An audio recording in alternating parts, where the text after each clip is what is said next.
Setelah dari Cina, Presiden Prabowo Subianto kini telah tiba di Washington DC, Amerika Serikat pada Minggu 10 November 2024, sekira pukul 16 waktu Indonesia Barat, waktu setempat. Kedatangannya langsung disambut sejumlah pejabat Amerika Serikat maupun Indonesia di bandara.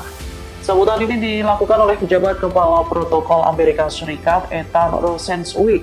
Kemudian ada Duta Besar Amerika Serikat untuk Republik Indonesia, Kamala Shirin Lagedir. KUAI KBRI Washington DC, Ida Bagus Wade Bimantara, Atas Pertahanan KBRI Washington DC, Marsma TNI Wisoko Aribowo, dan Korofung Protokons KBRI Washington DC, Gustav Ferdinandus. Sementara Presiden Prabowo ditemani sang putra Didit Hedi Prasetyo. Setelah dari Pangkalan Militer Andrews, Kepala Negara langsung download Tribun X sekarang, menghadirkan lokal menjadi Indonesia.